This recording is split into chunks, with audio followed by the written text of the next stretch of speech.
Talk today, we will explore the vibrant history of one of BC's most storied small towns and why the rainbow is the perfect metaphor to describe the unique community of Prince Rupert, a symbol of diversity and inclusion, a gateway between worlds, a universal sign of hope and calm after a storm. And yes, it does rain a lot.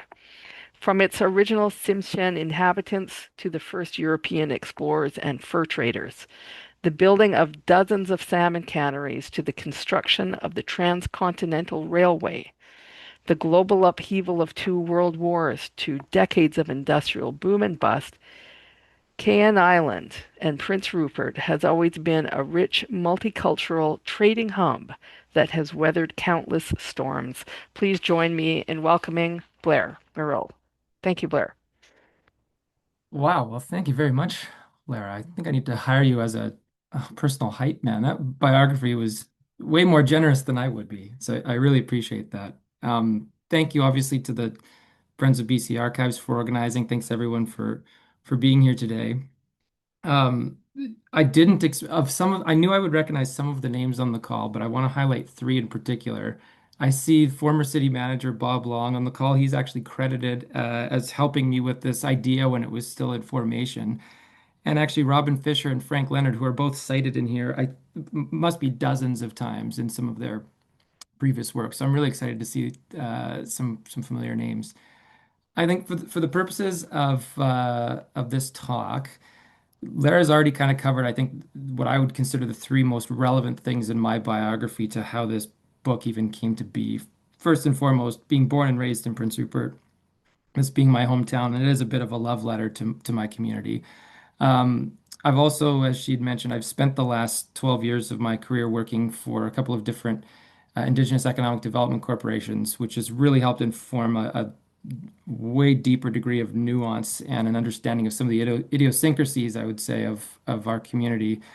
And then having served two terms on Prince Rupert City Council from 2014 to 2022, if I had not been on City Council, this book would not exist.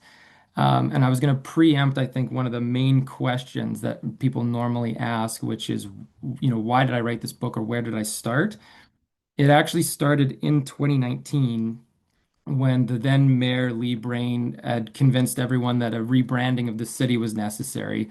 Basically, the city had been using the same coat of arms for over 100 years. The slogan was by net and pick, by rail and ship, we win our wealth, which I think served really well at the turn of the century, but not necessarily in 2019.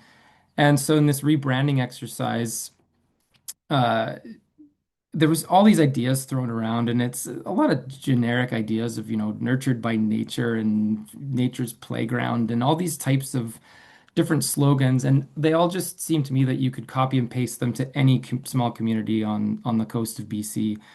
And so I bit my tongue as long as I could until finally I said to the mayor, I think we got to resurrect City of Rainbows. I know it focuses on the rain, which a lot of people think is a detractor. Uh, but I think it's the perfect metaphor. And so I wrote him what I would call a pamphlet, which is basically like, I think it was like 6 or 7 pages on my argument for why I thought City of Rainbows was the perfect metaphor. And he read it and said, okay, well, you can pitch it to the committee that's responsible for this, and we'll see where it goes. By that point, it's maybe like a 14-page, PowerPoint presentation. And basically, the answer I kept getting was, well, if you can convince other people, then we'll go with it. And so, over the course of a couple of weeks, I kind of got branded as the rainbow guy because I was detailing this argument further and further. Then the pandemic hit, and everyone, if you remember March of 2020, everyone's told to stay in their homes as much as possible, reduce your trips to the grocery store. Our offices were closed for a while. I needed something to occupy myself. So I took this argument of rebrand Rupert the City of Rainbows, and it went from a, PowerPoint presentation and a little pamphlet into 250 pages of a narrative arc. So that's how we ended up here today.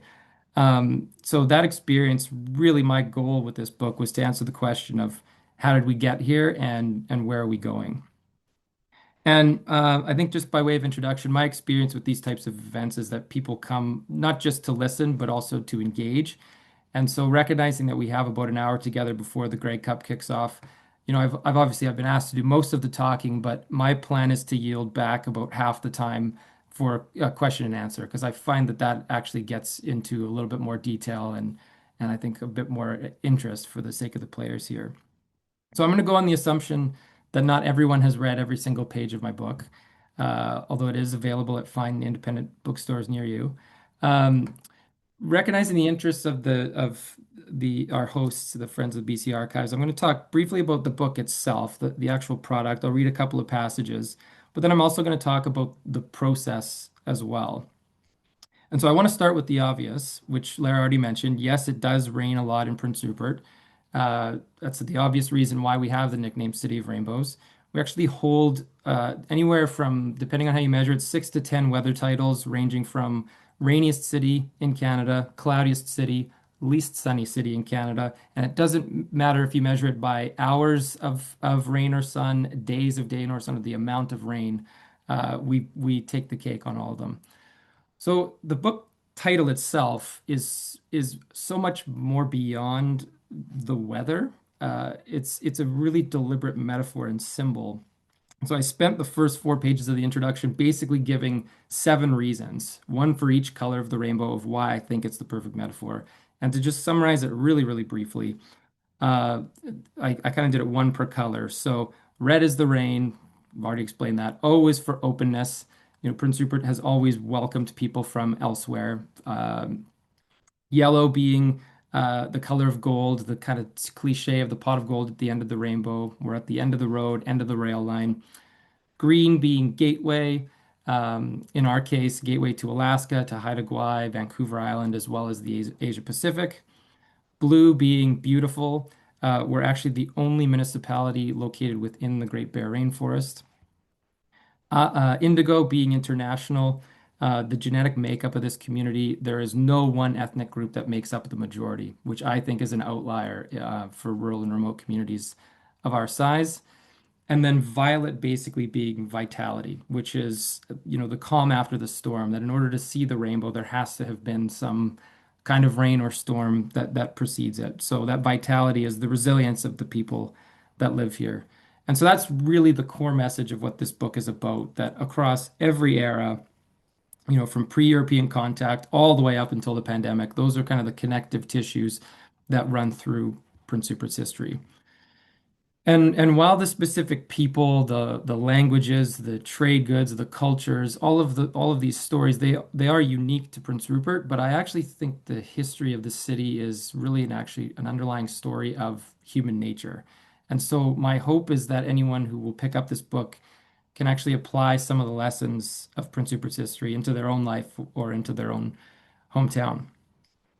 Yeah, so with all that said, I've got a couple of slides that I'm going to share of just photos, no text, and I'll just kind of give you guys a really rough overview of how this book came to be.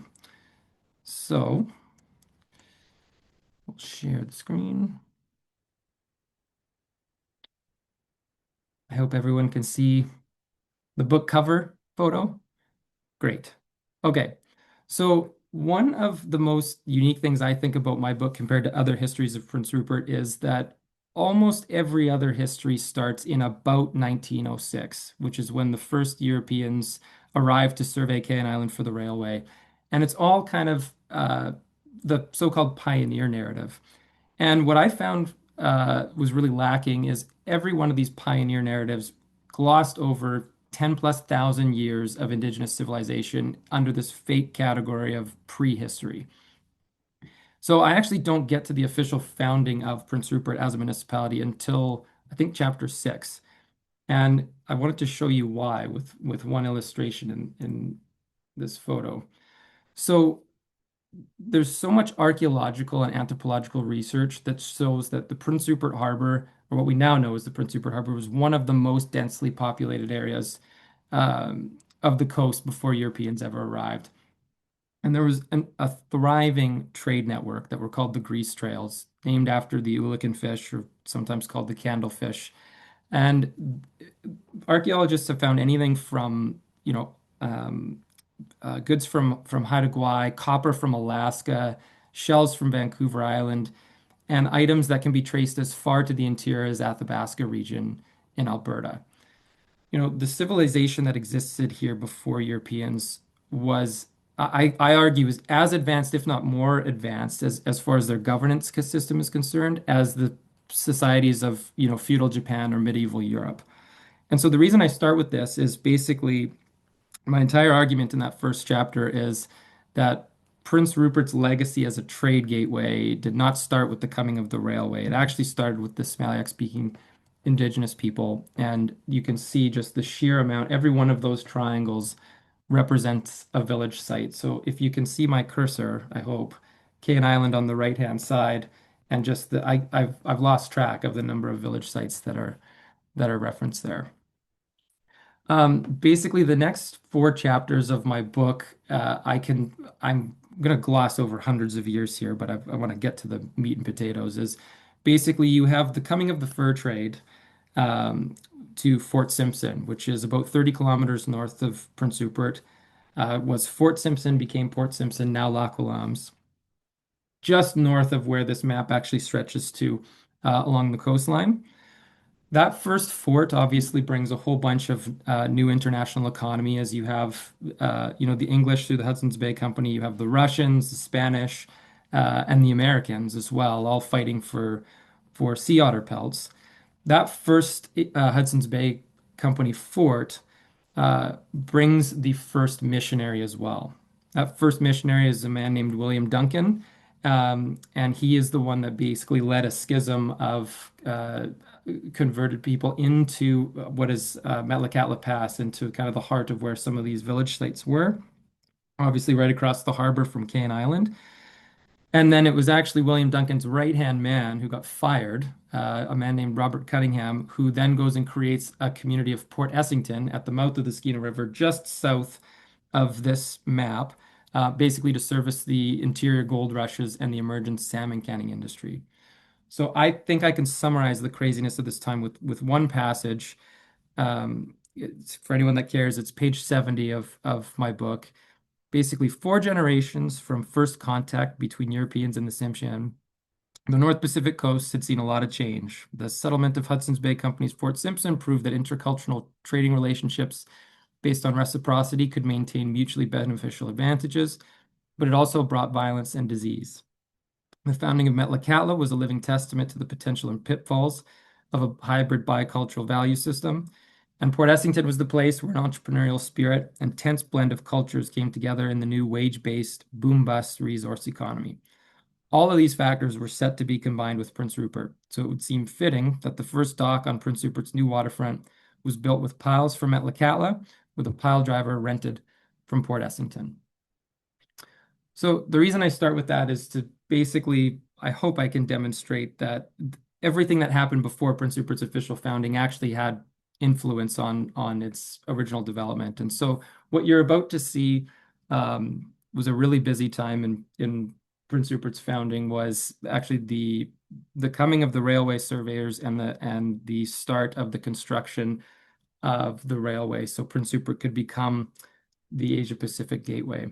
And so these photos that you're looking at are actually archival photos provided by the Prince Rupert Archives, but they've been what they're called photo painted by a fantastically talented woman named Marilyn Carr Harris, who I worked with, is actually the cover of my book. And these are obviously not for public distribution, for licensing and rights and all of those reasons. But I think they provide for me, they hit so much closer to home to see them in color, adds new life to them. So what you guys are looking at here is very, very early days in Prince Rupert. And it's what I did in each chapter is I created one colorful character, which was designed to be an illustration through the eyes of one person who could help tell the story of the community. And there was no way for me to avoid Charles Hayes, who the shorthand for him in Prince Rupert's history is the father of Prince Rupert. So it's kind of impossible to tell the story of Prince Rupert without Charles Hayes. Basically, the Grand Trunk Railway launched a massive marketing blitz when they had secured the rights to Kaien Island in a way to sell land to help fund the construction of the railway. And Charles Hayes' brother was appointed as the sole agent. You can see there, sole agent for their real estate. Within just a couple of years, he was single-handedly responsible for selling about $600,000 worth of real estate, which in today's dollars works out to about 20 million. Corner lots in the downtown that had not been built yet were selling for $50,000 each, or basically $2 million in today's dollars. So we're 110 years removed from, more than that, almost 120 years removed from that. A downtown lot, I can guarantee you, to still not go for $2 million in Prince Rupert. The propaganda at that time of the Grand Trunk Pacific was basically claiming Prince Rupert would be the next San Francisco, the next Vancouver, an Asia Pacific gateway, with limitless amount of wheat to be shipped from the prairies, coal from the interior, unending amounts of salmon and halibut at the doorstep in the North Pacific, to the point that one of the advertisements was that this was the city of certainties, that the future of Prince Rupert was basically forever assured in perpetuity. Charles Hayes ends up passing away on the Titanic, and there's this initial headline that becomes cliche and is still repeated to this day, that the hopes and dreams and potential of Prince Rupert went down with him on the Titanic.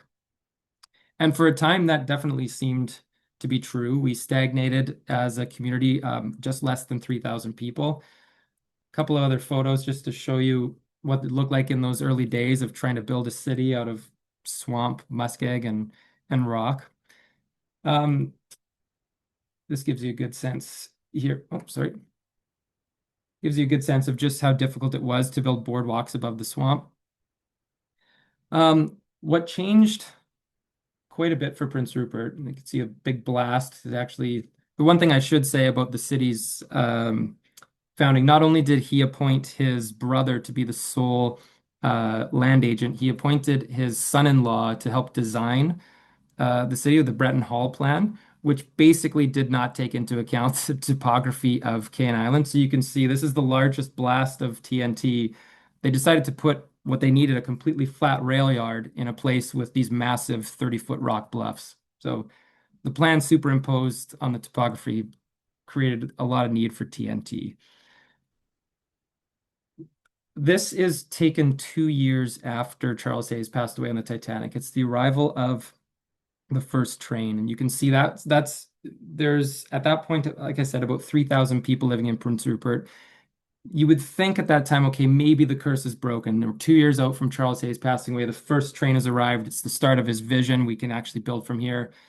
Built just in time, opened just in time to ship people off to the First World War, which obviously, from a macroeconomic perspective, had huge ramifications, not just Canada, for the entire world, followed by the Great Depression, of which Prince Rupert, I would say, is relatively insulated only because of the amount of seafood available to people at the time. Then World War II happens. Prince Rupert's still kind of a quiet little fishing village, so to speak. But then the Japanese invade the Aleutian Islands. And what that's now called is actually the Forgotten War. Most people don't actually realize it's one of the only times that Japanese actually dropped bombs and invaded not mainland Alaska, but the Aleutians. And Prince Rupert, as a result, was designated as a port of embarkation for American troops. And so it was quite a literal invasion of American troops into Prince Rupert to be dispatched into Alaska and the Pacific. So within just a couple of years, the population had swollen up to basically 20,000 people. And the American encampment was dubbed Little America because there was so many Americans that were now housed in Prince Rupert. Um, Without spoiling too much, I detail one brief little story about Prince Rupert's experience in World War II versus Terrace, where Terrace basically had a mutiny that could have gone really, really sideways, and Prince Rupert had nothing resembling that sort. We actually had Scottish bagpipers walking down the streets and all types of multicultural displays.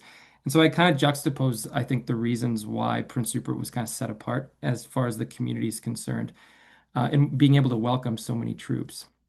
That's, I think, what sets us apart. Um, this is a photo taken, I believe, just before the Second World War. It gives you a sense, like this is actually the start of a community that's going to, we can tell is going to be meaningful. There's an actual legitimate downtown and housing. You can see a steamship off in the distance there as well. Um, it's a cool colorized photo of one of the regiments marching down Third Avenue, right in front of City Hall. Actually, doesn't look too different than today. And then this is what it looks like to build a subdivision almost overnight to house all of these troops. You can see the dirt roads, these small houses. And in another unique thing in Rupert is almost all of these houses that were erected to last 5 or 10 years to get through the Second World War, the vast majority are still standing and have been renovated every 15 to 20 years to keep them standing. So it was not designed to be permanent, but World War II did leave a permanent stamp on what the actual physical makeup of Prince Rupert looks like. So from World War II, you basically go into what I call boom, which is pulp mill gets constructed from the munitions facility. We get an airport. We become branded as the halibut capital of the world and shipping off all this fresh seafood. The arrival of BC ferries and a connection point to Haida Gwaii and Vancouver Island. Grain elevator, coal elevator, booming fishing industry. It's really the definition of a resource-based community in that period of time, which I basically say the boom. I make an argument for why I think it's in the 1950s and an argument for why I think boom turns to bubble with the credit bubble in the early 80s. Um, what's important, I think, on a personal level for me to highlight is the bust happens in basically the mid 1990s, which is the near simultaneous closure of the pulp mill, which employed about a third of the town at the time, plus all of the obvious spin-off benefits. You had the restructuring of federal fisheries, so the fleet was reduced in size by about half in very short order. And then also our port was as close to bankruptcy as it's ever been. All of that happened within the span of just a couple of year period. So my conclusion from that was, it's an economic disaster equivalent of getting hit by a tsunami, a tornado, and an earthquake at the same time. And for me, that is when I came of age in Prince Rupert. So I have always heard the stories of Prince Rupert's boom times and the streets are paved with gold and all of these fantastic stories. But I came of age at a time where I didn't even recognize, why my soccer league shrunk from, 10 teams to two, and I'm playing the same team over and over again every week because folks are having to leave Prince Rupert en masse to go and find work elsewhere. So we contracted right back down to about 12,000 people. And actually, the last census was the first time that it showed any incremental growth over a 4 year period in Prince Rupert since this bust had happened. So the last chapter of the book, to gloss over all of the different stories contained within, is I've labeled the last chapter as recovery, which I basically pinpoint as 2007, which is the arrival of the container port, the conversion of a break bulk facility into the container port as we know it today. The reason I called it recovery is actually because not just it's, the so-called bottoming out of the economy, but also because I stretched that chapter all the way up to the pandemic, which is basically my way of saying, the community's economic progress is profound. We've obviously put the worst in the rearview mirror, but we are still catching up and recovering from all of the after effects of that metaphorical, triple bypass type of economic heart attack. And so what I want to read to you is just a brief bit of the conclusion that I wrote, which gives you a good sense of almost everything that's contained within the book itself, if you wanted to learn more. And then I'll talk to you a bit about the process. But my conclusion was basically, and I'll read it here. So rain has always shaped life on Kaien Island. The original Ts'mysen inhabitants, the first Europeans, the most recent immigrants who have called this island home, know the determination it takes to survive and thrive in the Great Bear Rainforest. From the grease trails to sea otter pelts, gold rushes, salmon canneries, the railway, two world wars, halibut capital of the world, pulp mill, and now being home to the third biggest port in Canada, the history of Kaien Island has always been defined by trade. Much like the rain, trade is crucial to a sustainable ecosystem. It's fluctuated over time, it knows no boundaries, and it has contributed to growth. Synonymous with that trade has been the exchange of cultures. From the Ts'mysen and their neighbors to the earliest European fur traders, the Chinese, Japanese, indigenous cannery workers, the multinational influx of immigrants for the pulp mill and commercial fishing, and now a community where no one ethnic group makes up a majority. Prince Rupert is a microcosm for British Columbia and Canada's diversity. That is, in a nutshell, the narrative arc of why I've called it the City of Rainbows, why I've chosen the stories I have, why I've used the people as illustrations that I have. And what I hope is that when you read the conclusion, you'll actually see that some of the mistakes that we have had to learn from can be applied to just about any other resource community in Canada, that we should not be putting all of our eggs in one basket, that diversity actually enriches us, it doesn't take anything away.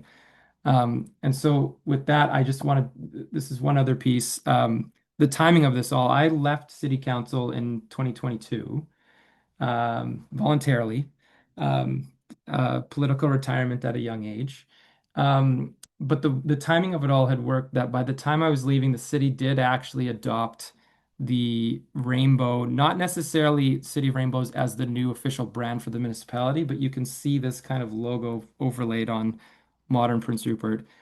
That was actually done by Russell Mather, a local Tsimshian artist, and it's designed that it's a four-pronged rainbow-inspired shape that's supposed to also represent one of each of the four clans of his nation. So I kind of feel like I won the argument, having written 250 pages of why Prince Rupert is the city of rainbows. So with that, I think that's enough about the book itself, recognizing I know I need to talk about the library and the archives and how they played such a crucial role in the writing of this book. Um, and I have to start by highlighting, as much as she might be embarrassed to watch this later, Mercedes at the Prince Rupert Library. I did not know um, just how much information, if it's not physically stored in the library, that they actually have access to. Lou Allison is another person I have to give a shout out to. I could go into the library and say, okay, I encountered this article online and it made a reference. Once, I'll give you one very specific illustration. Nora Arnold is the first and still only female mayor in Prince Rupert's history. And I had found some articles online about her, and there was one statement made in a feature on her that when she won uh, Canada's Woman of the Year award, she had to travel to Saskatchewan to accept the award. And it made a passing reference to the fact that she might have met Tommy Douglas at this event in Saskatchewan. And so I brought this article and said, there's just this footnote here. I have no idea if this is true. Can you guys help me out? And they actually went and found the copy of her speech that she gave with Tommy Douglas in the audience. And Nora Arnold was on the exact opposite side of the political spectrum of Tommy Douglas and actually kind of made a couple of, let's say, a little bit of cutting comments against what was then I think it was the Commonwealth, right? I need someone to nod. Yeah. Um, Anyways, so that just shows like the value of the local library in helping me get through this. The archives was equally as interesting because I could take something that the library had researched and say, okay, this is a really unique, interesting story. Do we have anything that's like a photo as an example? So I had encountered another article at the library about the cursed life of the SS Prince Rupert, which was a steamship that got into I think at least 12 accidents over the course of its life and should have killed someone and should have caused way more harm than it did, but it actually didn't claim any lives. It was from running aground to sinking at the dock to running into another ship, you name it. I'd found all this information at the library. So I went to the archives and said, there's all these accidents. Is there any chance that there's any photos? And you'll see in my book, they actually found one where the SS Prince Rupert plowed into a princess ship and completely ripped the hull wide open. And there's three guys just standing in this gigantic hole on the side of the ship. It's just like it really just puts into focus how lucky the ship was to survive. And so I kept bouncing back and forth between the library and the archives. And each time I did, the level of detail and the deeper dive I could do just told such much better stories than I even knew existed. But what I really have to draw reference to, and I don't know if this is going to hit home for anyone, but the first half of the book was relatively, I don't want to say easy, but relatively straightforward. There's tons of research already out there about Hudson's Bay Company and the fur trade. tons of research about, missionaries and colonization and, the gold rush and, this the fishing industry in BC. Tons and tons of records, a wealth of information for me to draw from. The challenge there wasn't finding the information, it was trying to figure out what to leave out and how to fit everything in. But it actually came to when you reach kind of the 1950s onward, what some people, in our lifetimes, I would say, very little academic writing, no real comprehensive history. The last history of Prince Rupert's written in the centennial year of, I think, 1961. Pretty limited um, attention paid to Prince Rupert for the most part. So the only place that I could really get detail was from the microfilm machine in the back of the Prince Rupert Library. This microfilm machine stored every single newspaper that had ever been printed in the history of Prince Rupert.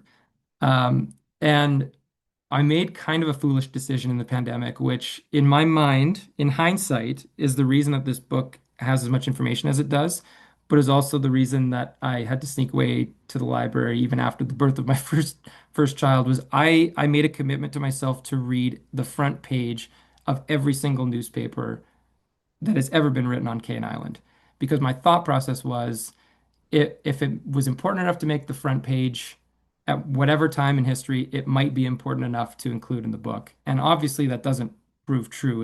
It was just a outrageous exercise. But the unintended benefit of having to learn how to run this microfilm machine was that I've basically got 100 years of history digested down to me in just the span of a couple of weeks. Every individual microfilm was 1 year, and so I could do one microfilm and click through each front page in just a couple of minutes. Um, I could see the arc of history, the moral progress, the economic progress, the setbacks. Unique themes emerged in ways that just created so much complexity that really is the reason that this ended up going from, a pamphlet or an argument to the mayor and to a committee about rebranding Prince Rupert into an actual full-on, history of Prince Rupert.